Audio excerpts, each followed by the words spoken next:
नमस्कार, मी शुभम गंभीरे, एक social worker, समाजसेवक म्हणून गेल्या अनेक वर्षापासून कार्यरत आहे. सध्या केज शहरामध्ये जे लव्ह जिहाद नावाचं प्रकरण झालेलं आहे, थोडक्यात काळरोड या भागात हिंदू समाजाची मुलगी आणि मुस्लिम समाजाचा मुलगा असं प्रेम संबंधातून झालेलं प्रकरण, या प्रकरणाविषयी आज मी लाईव्ह पत्रकारांच्या मार्फत आली. त्याचं कारण असं की हे प्रकरण म्हणजे हिंदू समाजाची मुलगी आणि मुस्लिम समाजाचा मुलगा हे काही दिवसापूर्वी केज शहरामधून पळून गेले होते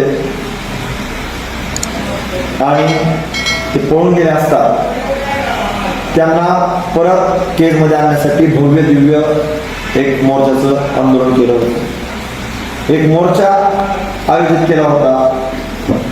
हा मोर्चा एक आपली बहीण आपल्यापाशी यावी म्हणून एक तीव्र स्वरूपाचा हा मोर्चा होता. लाखोच्या संख्येने लोक त्या मोर्चाला उपस्थित राहणार होते. पण काही षडयंत्र रचून काही समाजातील मित्रांनी, काही समाजातील समाजसेवकांनी, काही हिंदू मुस्लिम दोन्ही समाजातील लोकांनी एक गोपनीय बैठक बसवली आणि या गोपनीय बैठक बसवून सुखरूप त्या मुलीला तिच्या घरी आणण्यासाठी प्रयत्न करण्याचे ठरवले असता त्या गोपनीय बैठकीला केजमधील जे प्रामाणिकपणे हिंदुत्वावर काम करतात, हिंदुत्ववादी संघटना प्रामाणिकपणे काम करणारी जी मुलं आहेत, ज्यांचा याच्यामध्ये कसलाही स्वार्थ नाही किंवा ज्यांचा याच्यामध्ये कसलंही राजकारण नाही किंवा ज्यांना याच्यामध्ये कुठलाही फायदा नाही, अशी जी एक काम करणारी टीमची कोर टीम, ह्या टीमने या गोपनीय मिटिंगचं आयोजन केलं होतं. याच्यामध्ये काही मुस्लिम समाजाचे आणि काही हिंदू समाजाचे व्यक्ती होते. त्या दोघांच्या सामंजस्य भावनेतून ते मुलगा आणि मुली कुठे आहेत याचा आम्ही सुरुवातीला पत्ता लागला.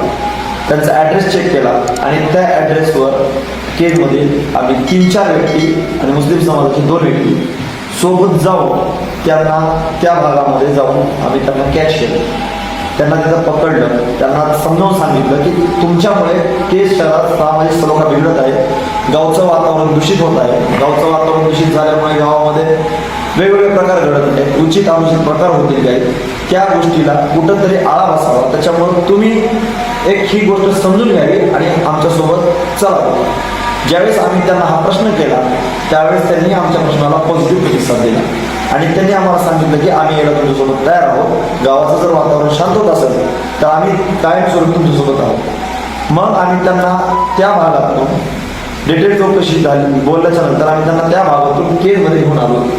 केजमध्ये घेऊन आल्याच्या नंतर मुलीच्या आईचं स्वाधीन आणि मुलाच्या वडिलाच्या स्वाधीन, त्यांच्या दोघांच्या मर्जीने आम्ही स्वाधीन केले. स्वाधीन करत असताना आम्ही त्यांना विचारलं किंवा आम्ही तुम्हाला काही बळजबरी करून आणले का किंवा दगाफटका फूस लावून काही आणले का, तर कुठल्याही गोष्टीत आम्ही दगाफटका फूस लावून आणलेलं नाही असं त्यांनी आम्हाला स्टेटमेंट दिलं. आणि मुलाच्या वडिलांकडे जायचं होतं आणि मुलीला मुलीच्या आईकडे जायचं होतं. तर त्या दोघांनी भावना समजून, समाजाची जी पेट निर्माण व्हायची भावना आहे ती समजून घेतली आणि त्यांनी दोघांनी निर्णय घेतला की मी माझ्या आईकडे जाते आणि मुलगा मुलाच्या घरी जातो. असं ठरल्याच्या नंतर रात्री आई, वडील, मुलीचा मामा, मुलीचे चुलते, या मुलीच्या पाहुण्यांच्या देखत आणि मुलाच्या पाहुण्यांच्या देखत, मुलाचे वडील, मुलाचा भाऊ, या दोघांनाही समोर घेऊन बैठक बसून रात्री 12 वाजता आणि 12 ते 1च्या दरम्यान आम्ही मुलीला मुलीच्या आईकडे स्वाधीन केलं आणि मुलाला मुलाच्या वडिलांकडे स्वाधीन केले. हे स्वाधीन करत असताना सर्वात महत्वाचा उद्देश हा होता का हे जर स्वाधीन झाले नसते तर आम्हाला भव्य दिव्य स्वरूपाचा मोर्चा काढायचा होता. हा मोर्चा यासाठी काढायचा होता की या मोर्चाच्या दबाव प्रेशराने आमची बहीण आमच्या ताब्यात येईल, आमची मुलगी आमच्यापाशी भेटेल. हा उद्देश आमचा या मागच्या मोर्चाचा होता. पण मोर्चाचा उद्देश आमचा हा मोर्चा निघायच्या आधीच पूर्ण झालेला आहे. त्यामुळे मला असं वाटतं की एक सामाजिक कार्यकर्ता म्हणून गावचं वातावरण दूषित होऊ नये, गावामध्ये एक कुठेतरी दंगल, बडपावडीची भाषणे होऊ नये म्हणून आपण या गोष्टीत काय, काही जणांना राजकारण करायचं आहे, गोष्टीत काही जणांना स्वार्थ काय, काही जणांची पोळी बाजून घ्यायची, पण गावाची शांतता बिघडणार आहे, गावात नाहरकत 5-50 जणांच्या या गोष्टीमध्ये बळी जाणार आहे. ह्या गोष्टीचा आज कुठेतरी मी या गावाबद्दल विचार केला आणि शेवटी शहर माझं, शहर आपले, शहराची शांतता सगळ्यात महत्वाचा प्रश्न आहे. त्याच्यानंतर मोर्चा आंदोलन हा झालं. आज हिंदू समाज, मुस्लिम समाज, इथं असलेला जो 18 कोटी जाती समाज सुखी समाधानी आहे आणि आनंदाने गुन्ह्या गोविंदाने राहतो. जर या समाजात जर तेढ निर्माण असली तर यामध्ये आम्हाला मुस्लिम लोकांनी सहकार्य केलं नसतं. मुस्लिम लोकांनी आम्हाला याच्यामध्ये सहकार्य केलं आणि त्यांनी सुद्धा आम्हाला यामध्ये मुलगा कुठे आहे, मुलगी कुठे आहे याचं लोकेशन देण्यासाठी त्यांची अपार मेहनत त्या गोष्टीमध्ये आहे. आम्ही एक हिंदुत्ववादी कार्यकर्ते म्हणून आज आम्ही ती मुलीला मुलीच्या घरी, मुलगा मुलाच्या घरी सुखरूपपणे पार पाडलं. येणारा जो मोर्चा आहे त्या मोर्चाबद्दल जर बोलायचं झालं तर मला तरी असं वाटतं की मोर्चाचा हा उद्देश पूर्ण झालेला असून आता मोर्चा हा एक राजकारणाचाच भाग राहिलेला आहे. त्याच्यामुळं ह्या मोर्चाला किती जणांनी प्रतिसाद द्यावा, किती जणांनी हा मोर्चा सिरियसली घ्यावा हे प्रत्येक जनतेनं प्रत्येकाला ठरवायचं काम आहे.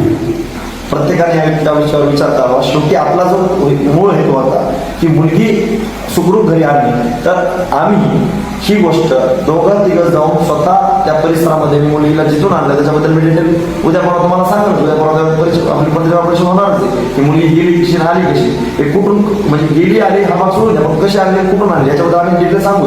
पण आता सध्याचा माझा उद्देश आहे की गावाची सामाजिक शांतता कायमस्वरूपी राहणे यासाठी प्रत्येक नागरिकाने हा मोर्चाबद्दल सिरियसली दखल घेऊ नये. हा मोर्चा आपण जेवढा जे एक सामाजिक भूमिका घेऊन शांततेत घेऊ, कारण परिस्थिती निवडलेली. खरं तर बोलायचं झालं तर दोन समाजामध्ये जे निर्माण झालेली घटना होती ती निवडलेली, ती परिस्थिती निवडलेली. मुलगी मुलीच्या घरी, मुलगा मुलाच्या घरी स्वखुशीने आलेली, त्याच्यामध्ये त्यांना कुठलाही धगाफटका झालेला नाही किंवा काहीच नाही. त्याच्यामुळे ते त्यांच्या घरी जर गेले असते तर मोर्चा काढून गावाची शांतता भंग करण्यात काही अर्थ नाही, मला तरी असं वाटतं. त्याच्यामुळं प्रत्येक नागरिकांना याच्याबद्दल मोर्चाबद्दल आता आम्ही सध्या तरी पत्रकार परिषद घेऊन सांगतोय की मोर्चा होणार नाही यासाठी आपण प्रयत्न करू. त्याचं कारण असं की आपला हेतू साध्य झाला. मुलगी आणणं हा जर आपला प्रामाणिक हेतू असेल तर तो हेतू आपण पूर्णपणे साध्य केला. याच्यावरती जर कोणाला वाटत असेल की मोर्चा काढावा किंवा मोर्चा झालाच पाहिजे तर त्यांनी पर्सनली माझ्याशी संपर्क साधला तरी सांगेल. तसं सर्वांना माझा परिचय आहे. मी शुभम केसमध्ये सोशल वर्किंगचं काम करतो. नवीन नवीन मराठवाड्यामध्ये पण भरपूर सोशल वर्किंगचं काम केलेलं आहे, हिंदुत्ववादी संघटनेमध्ये काम केलेलं आहे, आज महाराष्ट्राचे स्मारक बसवलेले आहे किंवा केसमध्ये असेल किंवा काही असेल तर या कुठल्याही गोष्टीमध्ये आज एक समाजाची भूमिका म्हणून मी न्याय देण्याचा प्रयत्न करतच असतो. या मागणीला, या प्रयत्नाला कुठेतरी यश आले. त्याच्यामुळे मोर्चाची स्थगिती करणं ही काळाची गरज आहे. याच्यावर आपण परिपूर्ण विचार करू आणि मोर्चा स्थगित कसा करता येईल यासाठी आपण प्रयत्न करू. आत्ताच आपण नागरिकांना आवाहन केलेलं आहे की काही जर माहिती या घटनेच्या अनुषंगाने किंवा या प्रकाराच्या अनुषंगाने जर विचारायचे असेल तर तुम्हाला संपर्क करायचा आहे. परंतु काही नागरिकांकडे जर आपला कॉन्टॅक्ट नंबर जर असेल तर या माध्यमातून आपण नंबर द्याल का? नंबर देऊ शकतो ना. 9028 3177 हा माझा मोबाईल नंबर आहे. 9028316060 हा माझा कॉन्टॅक्ट नंबर आहे.